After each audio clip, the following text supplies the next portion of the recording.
Project खत्म हुआ, मैं थका हुआ था। ऑफिस ने कहा टेक अ ब्रेक। फैमिली और दोस्त बोले नेक्स्ट टाइम चलेंगे, लेकिन मेरे अंदर कुछ कह रहा था नहीं, अभी जाना है। मैं अकेले निकल पड़ा, बिना प्लान, बिना किसी के साथ। पहली बारिश, पहाड़ों की ठंडी हवा और हर कदम पर एक अजीब डर।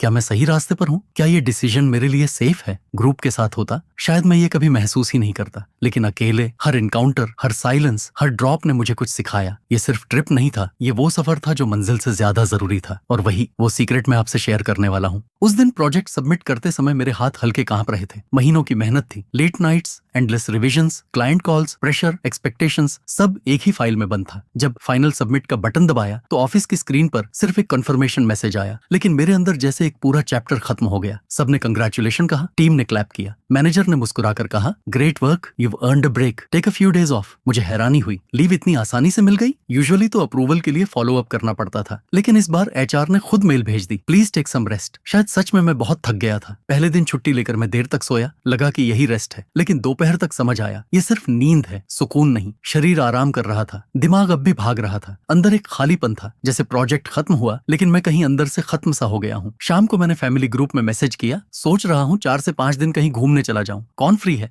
रिप्लाई आने में ज्यादा समय नहीं लगा। इस हफ्ते मुश्किल है, ऑफिस में ऑडिट चल रहा है, किड्स के एग्जाम्स हैं, नेक्स्ट मंथ प्लान करते हैं। दोस्तों को कॉल किया, किसी की वेडिंग प्लानिंग, किसी की क्लाइंट मीटिंग, किसी की फैमिली कमिटमेंट। सबकी रीजंस जेन्युइन थी, कोई गलत नहीं था, लेकिन पहली बार मुझे लगा मुझे नेक्स्ट मंथ नहीं चाहिए, मुझे अभी चाहिए। फोन रखकर मैं कुछ देर चुप बैठा रहा। पहले तो थोड़ा डिसअपॉइंटमेंट हुआ, लगा शायद अकेले जाना सही नहीं होगा। सोलो ट्रैवल मैंने कभी सीरियसली सोचा भी नहीं था, हमेशा ग्रुप में गया था, प्लान्स, जोक्स, शेयर्ड मेमोरीज, वही यूजुअल पैटर्न। लेकिन फिर एक अजीब सा थॉट आया, अगर सब फ्री होते तो क्या मैं सच में रेस्ट कर पाता, या फिर वही ग्रुप एनर्जी, वही नॉइज, वही डिस्ट्रैक्शन? उस रात मैंने अचानक लैपटॉप खोला और एक पहाड़ी टाउन का टिकट बुक कर दिया। कोई लग्जरी रिजॉर्ट नहीं, कोई हेवी आइटिनरी नहीं, बस एक सिंपल होम स्टे और एक ट्रेन टिकट। बुकिंग कंफर्म होते ही हल्की सी घबराहट हुई, मैं सच में अकेले जा रहा हूँ? सफर के दिन स्टेशन पर खड़ा था, हाथ में छोटा सा बैकपैक, आसपास भीड़ थी, लेकिन मैं अकेला था। पहले कुछ मिनट अजीब लगे, यूजुअली ग्रुप में कोई मजाक करता, कोई सेल्फी लेता, कोई स्नैक्स खरीदता। इस बार सिर्फ अनाउंसमेंट्स की आवाज थी और मेरा हार्ट बीट। ट्रेन चली, मैं विंडो सीट पर बैठा बाहर देखने लगा। शहर धीरे धीरे पीछे छूट रहा था, कंक्रीट की इमारतें खेतों में बदल गईं, नेटवर्क सिग्नल्स कमजोर हो गए, नोटिफिकेशंस कम होते गए। और अजीब बात, मुझे अच्छा लग रहा था। पहली बार लगा कोई मुझसे कुछ एक्सपेक्ट नहीं कर रहा, कोई ईमेल रिप्लाई पेंडिंग नहीं, कोई डेडलाइन पीछा नहीं कर रही। मैं सिर्फ एक पैसेंजर था, बस जा रहा था। रात को ट्रेन एक छोटे स्टेशन पर रुकी, चाय लेने उतरा। ठंडी हवा थी, आसमान साफ, इतने तारे मैंने सालों से नहीं देखे थे। शहर में आसमान सिर्फ ग्रे दिखता है, यहाँ ब्लैक था और चमकदार। वहीं एक बुजुर्ग चाय बेच रहे थे, उन्होंने कैजुअली पूछा कहाँ जा रहे हो? मैंने जगह का नाम बताया। उन्होंने मुस्कुराकर कहा अच्छी जगह। अकेले जा रहे हो? मैंने हाँ में सिर हिलाया। उन्होंने बस इतना कहा, अकेले जाओगे तो ज्यादा सुन पाओगे। मैं समझ नहीं पाया, लेकिन उनकी बात दिल में रह गई।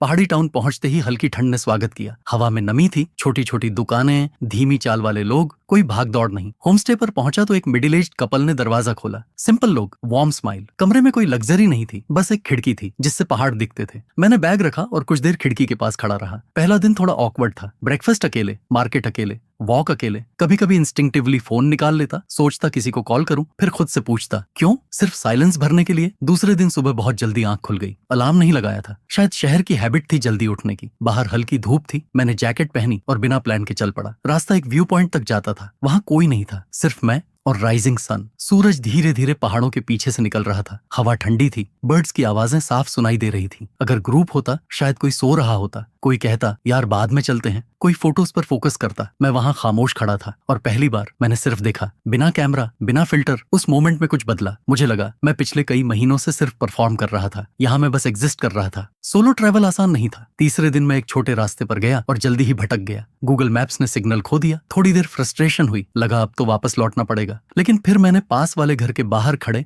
एक लोकल से पूछा, वो मुस्कुराए और मुझे शॉर्टकट बता दिया। रास्ते में चलते चलते एक छोटी चाय की दुकान मिली। मैंने सोचा चलो थोड़ी चाय पी लेते हैं। दुकान में 2 लोग बैठकर बातचीत कर रहे थे। मैंने हल्की मुस्कान के साथ उनके पास खड़ा होकर चाय ली। अचानक उन्होंने मुझसे पूछा, टूरिस्ट हो? मैंने हाँ कहा। एक आदमी बोला, यहाँ लोग जल्दी में नहीं रहते, आप लोग शहर में बहुत जल्दी में रहते हो। मैंने रिफ्लेक्सिवली कहा, काम ज्यादा होता है। वो हंस पड़े और बोले, काम यहाँ भी होता है, बस हम इसे पूरा दिन नहीं बनने देते। उनकी बात इतनी सिंपल थी, लेकिन मेरे अंदर गहराई से उतर गई। शहर की भागदौड़ में हम सब हमेशा जल्दी में रहते हैं। सुबह उठते ही काम के रिमाइंडर्स, ईमेल्स, मीटिंग्स, हर चीज हमें कहीं ना कहीं दौड़ाती रहती है। लेकिन उस पहाड़ी गांव में लोग धीरे चलते हैं, समय का प्रेशर महसूस नहीं करते, हर चीज अपने पेस पर होती है। उस छोटी सी चाय की दुकान पर बैठे मैंने महसूस किया कि कभी कभी स्लो होना भी जरूरी है, खुद के लिए वक्त निकालना भी जरूरी है। मुझे एहसास हुआ कि सोलो ट्रैवल सिर्फ नई जगह देखने का नाम नहीं है, ये आपको खुद से मिलने का मौका देता है। जब आप अकेले होते हैं तभी आप दुनिया की रिदम समझ पाते हैं और अपने आप की भी। उस दिन मैंने सीखा कभी कभी अकेले जाना ही सबसे बड़ा टीचर होता है।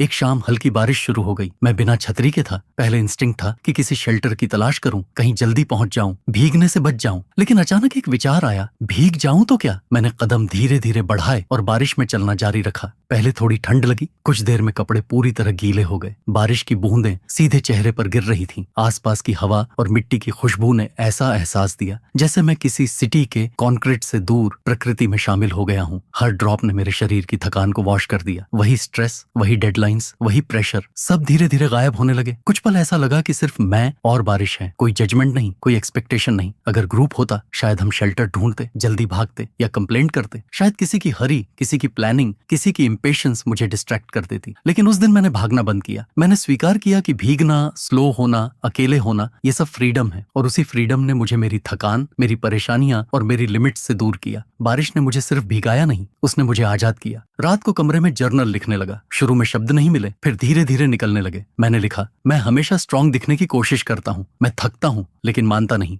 मैं रेस्ट को गिल्ट समझता हूँ। लिखते लिखते एहसास हुआ ये ट्रिप एस्केप नहीं है, ये कॉन्फ्रंटेशन है खुद से। चौथे दिन एक छोटी ट्रेल पर गया। रास्ता थोड़ा स्टीप था। बीच में लगा कि वापस लौट जाऊं। फिर सोचा अगर मैं यहाँ भी हार मान लूंगा तो शहर में क्या बदलूंगा। धीरे धीरे ऊपर पहुंचा। वहां कोई ग्रैंड वाटरफॉल नहीं था, बस एक शांत खुली जगह थी। लेकिन वहां खड़े होकर मुझे एक क्लैरिटी मिली। God does always best. अगर उस हफ्ते सब फ्री होते तो मैं शायद वही यूजुअल फन करता, हंसता, फोटोज लेता, स्टोरीज बनाता। लेकिन क्या मैं ये सब सीख पाता? शायद नहीं, क्योंकि ग्रुप में हम दूसरों की एनर्जी अब्सॉर्ब करते हैं, अकेले में हम अपनी एनर्जी पहचानते हैं। मुझे समझ आया कभी कभी प्लान्स फेल नहीं होते, उन्हें इंटेंशनली अलग दिशा दी जाती है। लास्ट डे पर मैं मार्केट में बैठा चाय पी रहा था। आसपास स्ट्रेंजर्स थे। कोई मुझे नहीं जानता था, कोई मेरी अचीवमेंट्स नहीं जानता था, कोई मेरे प्रोजेक्ट के बारे में नहीं जानता था। और पहली बार मुझे ये अच्छा लगा। मैं सिर्फ एक इंसान था, ना डेजिग्नेशन, ना टाइटल, ना परफॉर्मेंस रिव्यू। वापस लौटते वक्त ट्रेन में मैं वही था, लेकिन वैसा नहीं था। मैंने सीखा रेस्ट लेना कमजोरी नहीं है, अकेले रहना तन्हाई नहीं है, साइलेंस बोरिंग नहीं, स्लो होना फेलियर नहीं। ऑफिस लौटकर मैंने नोटिस किया काम वही था, डेडलाइंस वही थी, लेकिन रिएक्शन बदल गया था। अब मैं ब्रेक लेने के लिए किसी के फ्री होने का इंतजार नहीं करता। अब मैं अपनी एनर्जी को इग्नोर नहीं करता। अब मैं नेक्स्ट मंथ नहीं कहता। उस सोलो ट्रिप ने मुझे सोशल नहीं बल्कि स्ट्रांग बनाया। मैंने सीखा कि दूसरों की प्रेजेंस जरूरी नहीं, अपनी प्रेजेंस सबसे जरूरी है। मैं लाउड नहीं बल्कि क्लियर बन गया। अपनी प्रायोरिटीज, अपनी एनर्जी और अपनी लिमिट्स को पहचानना सीखा। मैं बिजी नहीं बल्कि बैलेंस्ड बन गया। वर्क और रेस्ट, हसल और साइलेंस, एम्बिशन और पीस के बीच तालमेल समझ आया। आज भी जब लाइफ भारी लगती है, जब डेडलाइंस, रिस्पॉन्सिबिलिटीज और एक्सपेक्टेशंस का वेट सिर पर महसूस होता है, मैं उस सनराइज को याद करता हूँ। पहाड़ों पर गिरती वो फर्स्ट लाइट, वो बारिश जिसने थकान और उलझने वॉश कर दी, और वो साइलेंस जिसने मुझे अपनी ही आवाज सुनना सिखाया। कभी लगा कि भगवान साथ नहीं है, अब समझता हूँ कभी कभी वो हमें अकेला छोड़ता है ताकि हम खुद का साथ सीखें, अपने डर, अपनी हदें और अपनी असल पहचान से मिल सकें। मंजिल मिली या नहीं ये अब मैटर नहीं करता, क्योंकि असली बदलाव रास्ते में हुआ। हर कदम, हर ड्रॉप, हर रेन सोक्ड मोमेंट ने मुझे अंदर से मजबूत किया। इसी सफर में अकेलेपन और फ्रीडम के बीच मैंने खुद तक पहुंचने की ताकत पाई। वो स्ट्रेंथ जो किसी गाइड, शेड्यूल या ग्रुप के बिना आती है, वो क्लैरिटी जो सिर्फ साइलेंस में मिलती है, और वो कॉन्फिडेंस जो कहता है मैं अपने लिए काफी हूँ, मैं अपनी लिमिट्स पहचान सकता हूँ, मैं अपनी जिंदगी खुद बना सकता हूँ। अब चाहे लाइफ कितनी भी कैओटिक हो, मैं नहीं खोता, क्योंकि एक बार मैंने खुद को पा लिया और वही मेरी सबसे बड़ी जीत है।